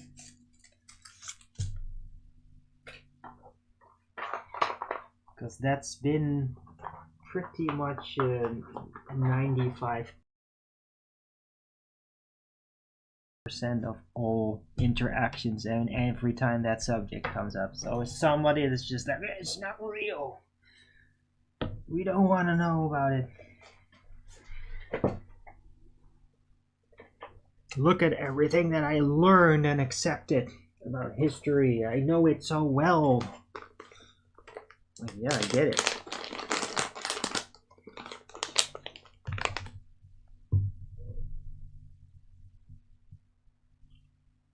But I mean, Tartaria is still there. Remnants of it are there, and the history does not explain it. Hey, Amanda Young, good to see you.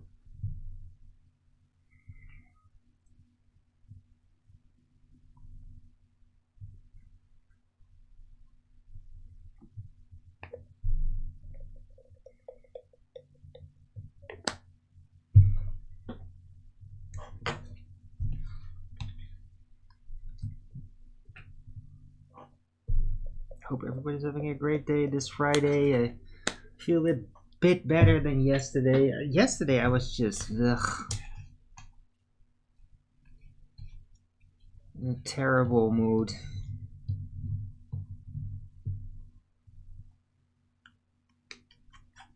And the last few days, actually. Maybe this weekend is gonna be much better.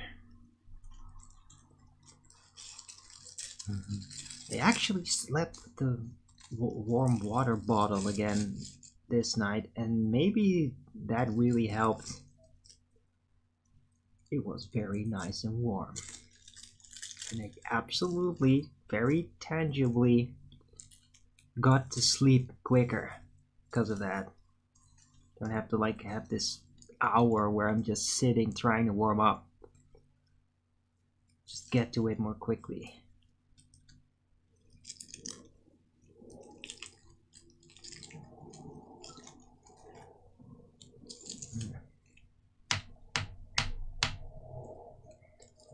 For everybody that's just joining the stream, it's been mostly a very amicable discussion this last hour. With Wake and Bake FE in the Rumble chat. Big weekend plans? I never have any big weekend plans. No. I don't do a lot.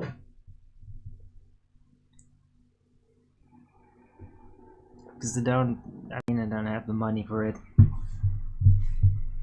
I'm mostly trying to figure out how to just get by without growing more debt. And getting to the point where I am gonna get a job. Still working on it. But I mean, this month has been such a hassle with the internet down and all this stuff. Things. It's been very stressful.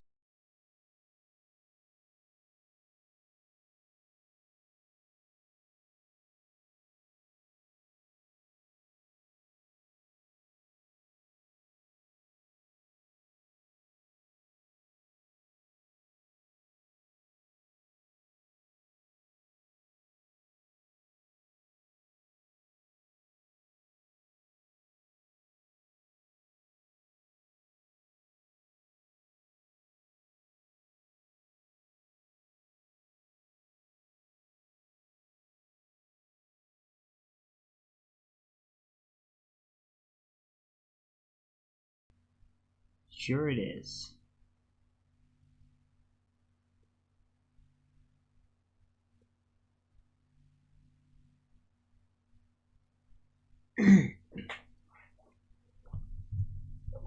Right.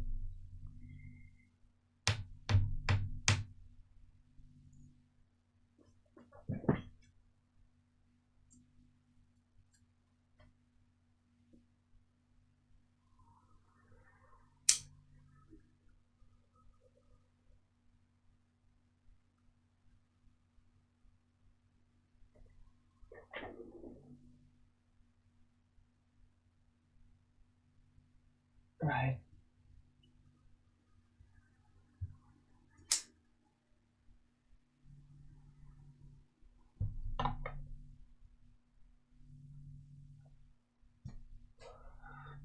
Doing cardio several hours in a row. Thanks. Well, I'm not a big working out fan, especially for hours. So yeah.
Okay, that sounds nice, I guess.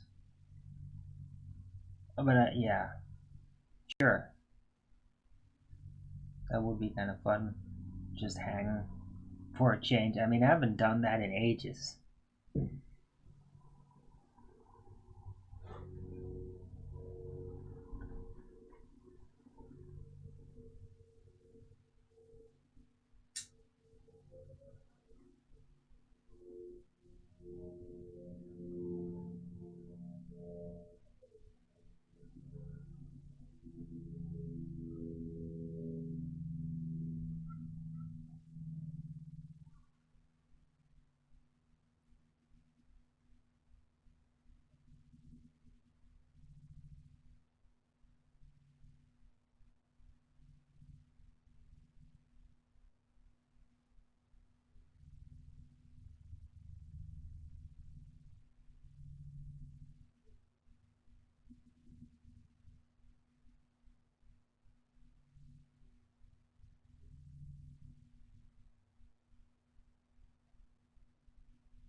Mm.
actually learn more about this Tartaria stuff.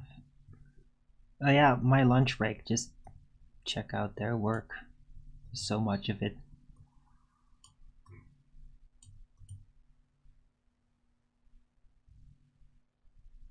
Don't watch it all at once. Because it can be kind of depressing.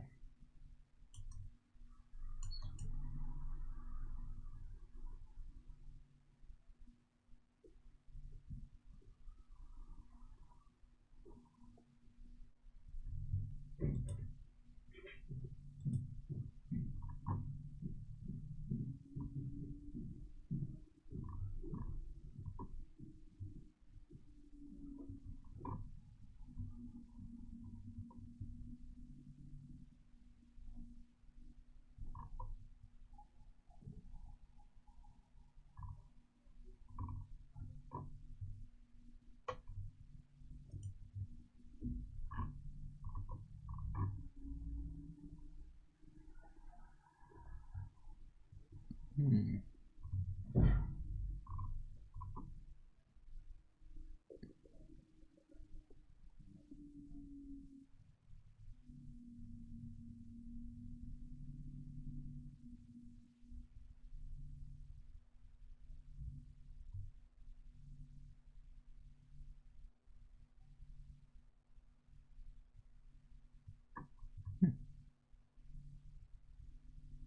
Oh, Greg Reese had an interesting video.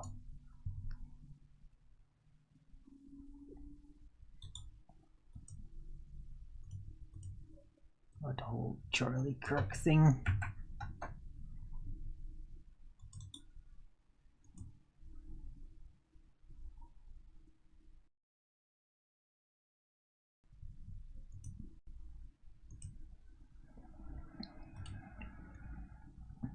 I'll post that.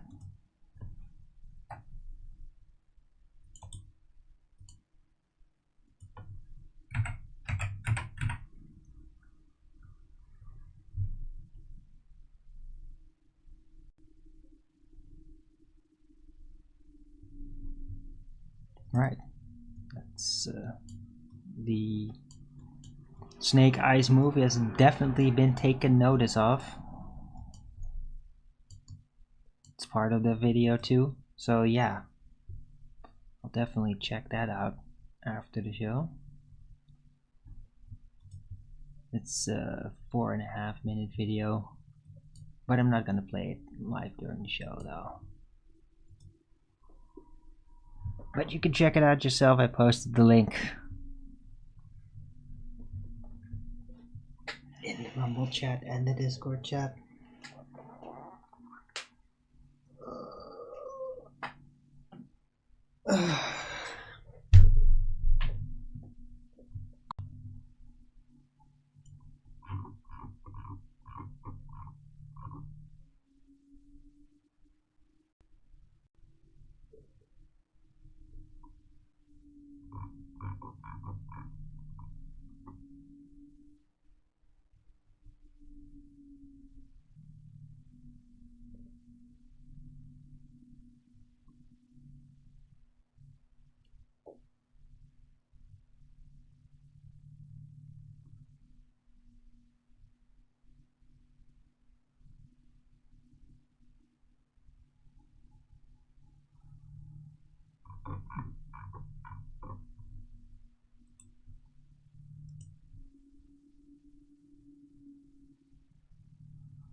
Right, I think I'm gonna round out the show. It's been really good though.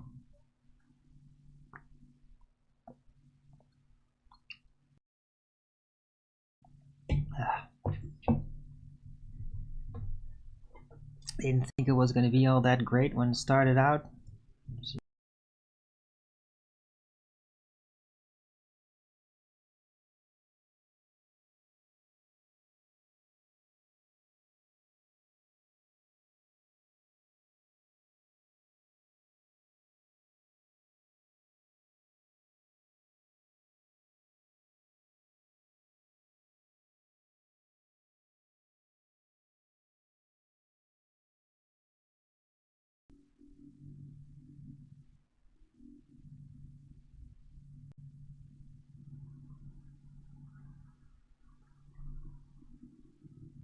Right? You can't learn from history if you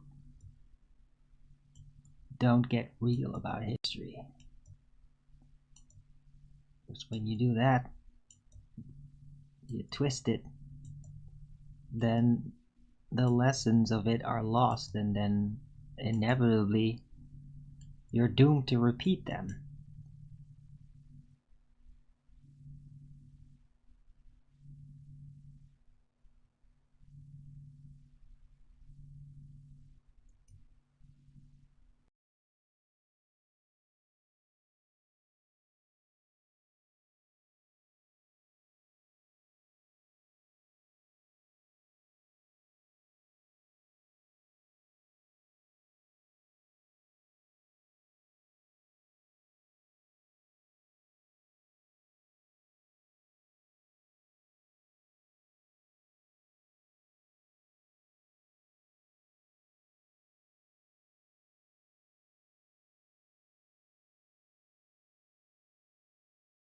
Any support would be greatly appreciated, and I can really use it.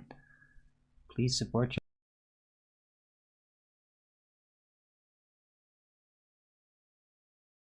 local Arwen. I really need it for food, really.